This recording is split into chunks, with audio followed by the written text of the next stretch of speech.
함께 보실 하나님 아버지의 말씀은 사도행전 12장의 말씀입니다. 12장 18절부터 끝절까지의 말씀을 저와 여러분이 한 절씩 교독합니다. 나리샘의 군인들은 베드로가 어떻게 되었는지 알지 못하여 적지 않게 소동하니 헤롯이 그를 찾아도 보지 못하매 파수꾼들을 신문하고 죽이라 명하니라. 헤롯이 유대를 떠나 가이사라로 내려가서 머무니라. 헤롯이 두로와 시돈 사람들을 대단히 노여워하니 그들의 지방이 왕국에서 나는 양식을 먹는 까닭에 한 마음으로 그에게 나와 왕의 침수 맡은 신하 블라스도를 설득하여 화목하기를 정한지라. 헤롯이 나를 택하여 왕복을 입고 단상에 앉아 백성에게 연설하니 백성들이 크게 부르되 이것은 신의 소리요 사람의 소리가 아니라 하거늘 헤롯이 영광을 하나님께로 돌리지 아니하므로 주의 사자가 곧 진이 벌레에게 먹혀 죽으니라. 하나님의 말씀은 흥왕하여 더하더라. 바나바와 사울이 부조하는 일을 마치고 마가라 하는 요한을 데리고 예루살렘에서 돌아오니라. 아멘. 사도행전은 사실은 이 1장부터 12장까지가 전반부고 13장부터 28장까지가 후반부입니다. 그런 의미에서 볼 때 우리는 전반부를 마감하는 이야기를 오늘 함께 나누려고 합니다. 그 이야기는 이상하게 헤롯의 이야기입니다. 여기서 헤롯의 이야기가 나와 있는 것은 사실은 어떤 의미로 볼 때 어떤 사람들이 교회를 핍박하고 복음을 방해하고 있느냐를 보여주는 대목의 클라이막스입니다. 물론 뒤에 가보면 이제 바울을 대표하는 이 복음의 전령이 여러 가지 반대도 받고 또 어려움도 겪습니다. 그렇지만 교회 자체가 막 핍박받고 하는 이야기라기보다는 이 복음을 전하는 바울의 핍박받는 이야기가 주로 등장합니다. 오늘 여기 12장에 나와 있는 이 이야기를 보면은 교회가 핍박받는 모습을 그대로 보여줍니다. 누가 핍박을 했느냐? 여러분 기억하시죠? 대제사장들과 그 그룹들이 핍박했습니다. 또 바리새인들이 핍박했습니다. 그 바리새인의 대표 주자가 사울, 바울이었습니다.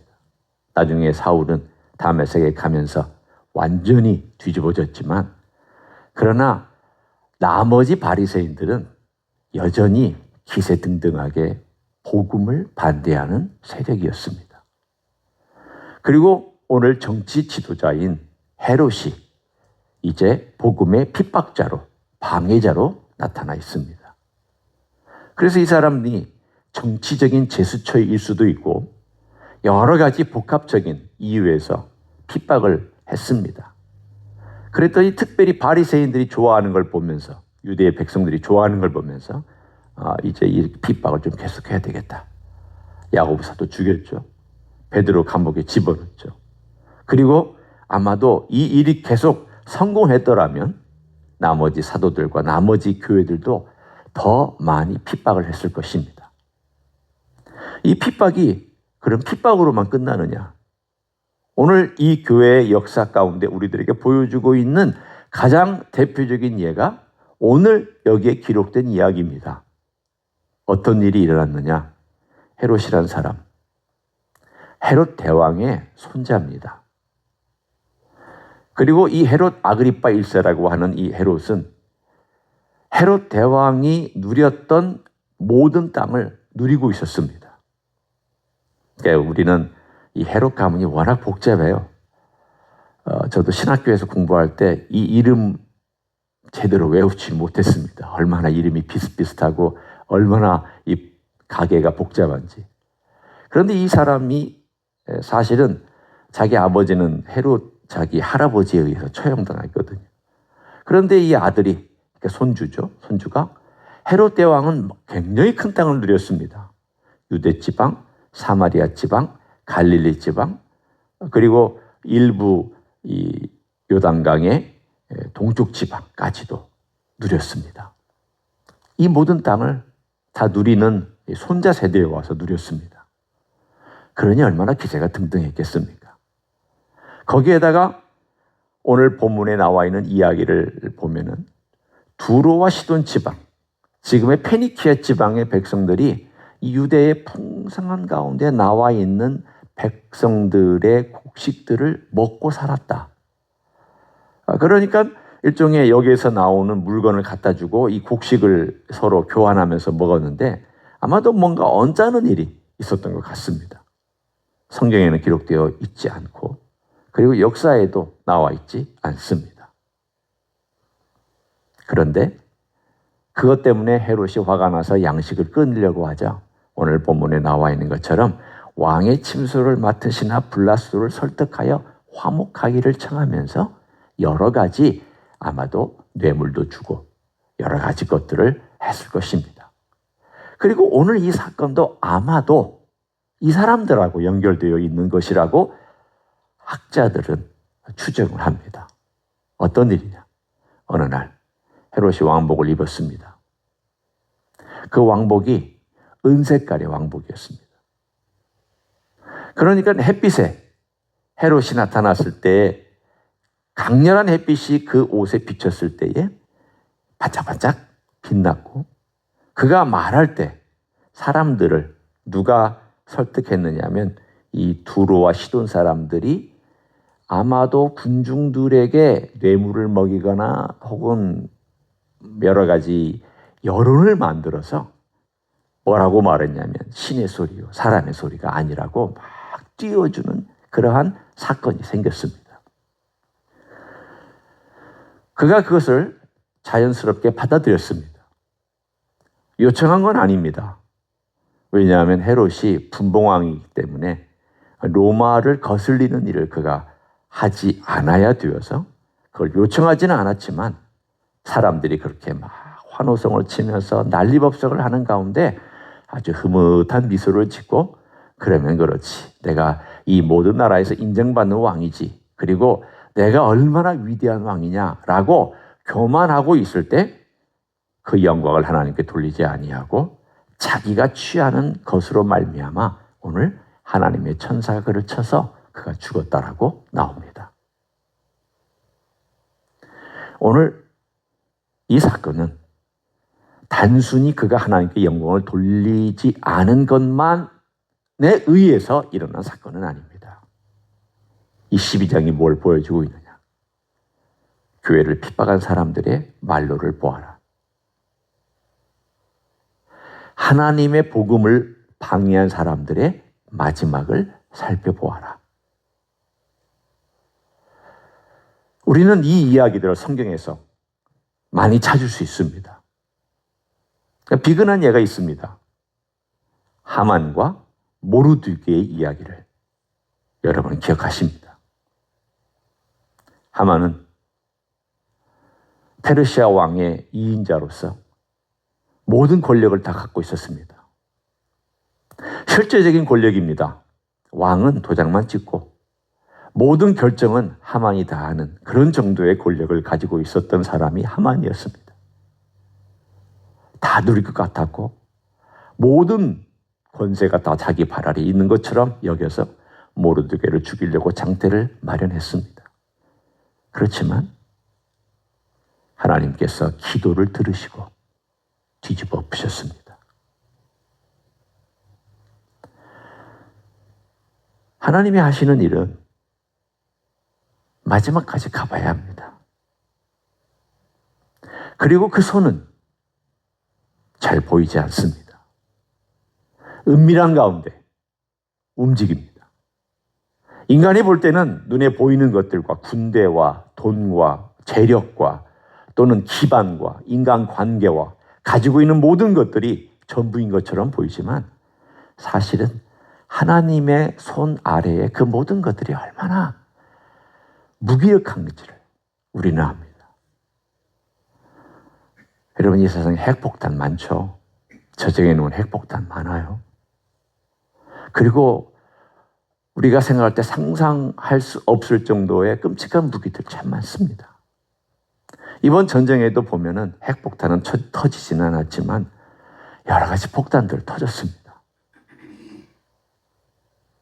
어떨 때는 미국이 행하는 이 무기들을 보면은 괌에서부터 출발한 그 폭격기가 공중구비를 받으면서 저기까지 이란까지 가서 폭격하고 또 돌아오는 걸 보면 인간의 이 과학기술과 군사기술이 어디까지 발전할 건가? 라고 하는 생각들을 합니다. 아마 더 발전할 것입니다. 우리가 생각할 때 상상을 초월한 무기들이 있을 것입니다. 그러면 이것이 하나님의 손 아래에서는 어떤 것이 될까요? 차이가 없습니다. 칼이나 창이나 첨단 무기나 하나님의 손 아래에서는 아무런 차이가 없습니다. 보이지 않는 하나님의 손.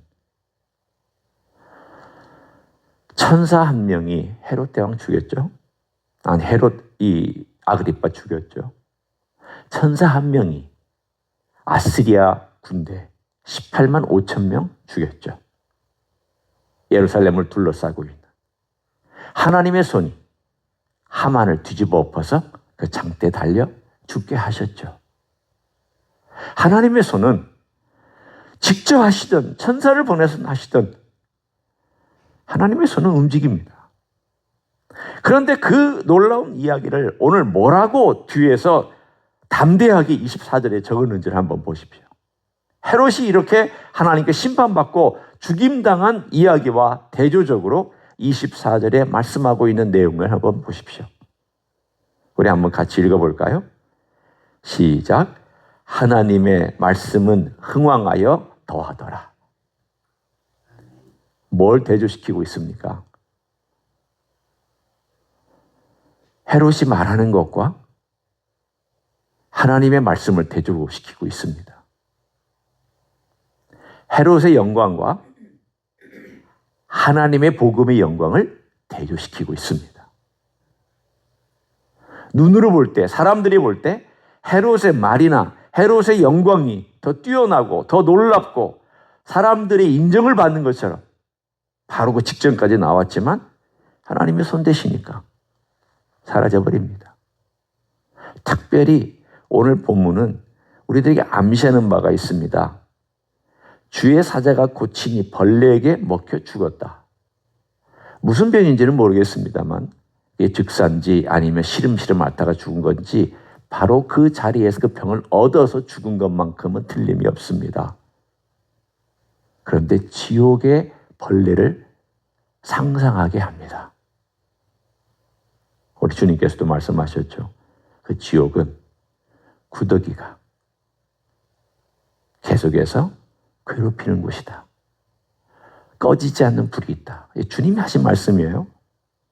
이걸 상상하게 합니다. 바꾸어 얘기하면 아무리 높은 권세라도 아무리 막강한 군사력이라도 하나님께서 심판하시기로 작정하시고 하나님께서 그 심판을 행하시면 이렇게 그 영혼까지도 지옥에서 심판받는 일이 벌어질 것이다. 반대로 주의 말씀은 힘이 없는 것처럼 보입니다. 주의 말씀은 남들이 볼 때에 그게 뭐 대단한 거냐라고 얘기할 수 있습니다. 그러나 하나님의 말씀이기 때문에 오늘 본문에 흥왕하게 되어 있고 어떤 방해나 반대나 핍박이나 어려움을 다 뛰어넘는 역사가 있습니다. 오늘 이 이야기를 구약에서도 이렇게 말씀합니다. 구약 이사야서 40장 7절과 8절을 제가 읽어드립니다. 40장 7절과 8절입니다. 이사야서입니다. 풀은 마르고 꽃이 시드는 여호와의 기운이 그 위에 붐이라. 이 백성은 실로 풀이로다. 풀은 마르고 꽃은 시드나 우리 하나님의 말씀은 영원히 서리라 하라. 풀과 꽃은 인간의 영광과 인간의 화려함과 인간의 쾌락과 인간이 누리는 모든 생명력을 의미합니다. 그 중에 제일 화려한 꽃도 있겠죠. 헤롯의 꽃처럼 모든 꽃들 중에 꽃도 있을 수 있습니다. 하지만 하나님의 기운이 한번 쭉 불어버리면 다 시들어버립니다. 아무 의미가 없습니다. 반대로 하나님의 말씀은 영원히 섭니다. 그러니 우리가 어디에 있어야 될까요? 이 말씀이 우리 안에서 계속 역사하도록, 주의 성령께서 이 말씀으로 내 안을 계속 역사하도록, 우리는 주의 말씀 가운데 서 있으면, 좀 재밌는 표현이지만 우리는 시들지만 주의 말씀이 영원하기 때문에 우리는 시들지 아니할 것입니다. 무엇 때문에? 주의 생명 때문에, 주의 말씀의 역사 때문에, 내 안에서 역사하시는 성령의 역사와 그리고 그 말씀의 영원함 때문에 나는 시들지 아니하고 계속해서 날로 새로워질 것입니다. 그래서 사도 바울이 고백했습니다. 우리의 속사람은 날로 새로워지도다. 우리의 겉사람은 후패합니다. 꽃처럼 시듭니다. 모든 것들이 희미해집니다. 육체도 약해지고 병들고 아프고 초라해지고 걷는 것도 힘들어지고 그러다가 우리는 뚝 떨어집니다. 그러나 속사람은 영원히 주님 안에서 새로워지는 길을 지금도 걸어가고 밟고 있는 줄 믿습니다. 왜냐? 우리 때문이 아닙니다. 여러분 때문도 아니고 저 때문도 아니고 잘남 때문도 아닙니다. 내 안에 계신 예수님의 생명과 이 생명을 담고 있는 주의 말씀과 이 말씀을 또한 우리에게 적용시키고 계시는 성령의 역사가 우리 안에 살아있기 때문에 이 모든 것들이 그 약속대로 우리의 속사람은 날로 새로워지는 줄 믿습니다. 오늘도 그런 하루가 되시길 예수님의 이름으로 간절히 축원합니다. 기도하겠습니다. 고맙습니다, 예수님. 우리의 겉사람은 후패합니다. 결국은 죽습니다. 그러나 우리의 속사람은 날로 새로워지고 우리의 속사람은 우리 주 예수 그리스도의 생명과 그 말씀과 성령의 역사로 우리 주님의 생명이 더 강하게 나타날 줄 믿습니다. 힘있게 걸어갈 줄 믿습니다. 염려하지 않기 원하며 두려워하지 않기 원합니다. 걱정하지 않기 원합니다. 주의 말씀은 흥왕할 것이며 주의 생명은 역사할 것이며 주님의 나라는 이 땅에 임할 것이며 주님의 역사는 어떤 것도 방해하지 못할 줄 믿습니다. 그런 하나님의 나라와 하나님의 백성과 그 생명을 오늘도 신뢰하고 의지하고 바라보고 경험하며 살아가는 하루가 되게 하여 주시옵소서. 이제는 우리 구주 예수 그리스도의 은혜와 하나님 아버지의 극진하신 사랑과 성령 하나님 교통하심의 역사가 오늘도 예수의 생명, 말씀의 역사, 성령의 도우심, 내 안에 날마다 나를 새롭게 하는 것을 경험하며 주님 앞에 감사함으로 나아가기를 원하는 이 자리에 참여한 모든 종들 위에와 주임지 히스교회 위에와 이민교회들과 한국교회들과 선교사님들 위에 이제로부터 영원히 함께 하실지어다. 아멘.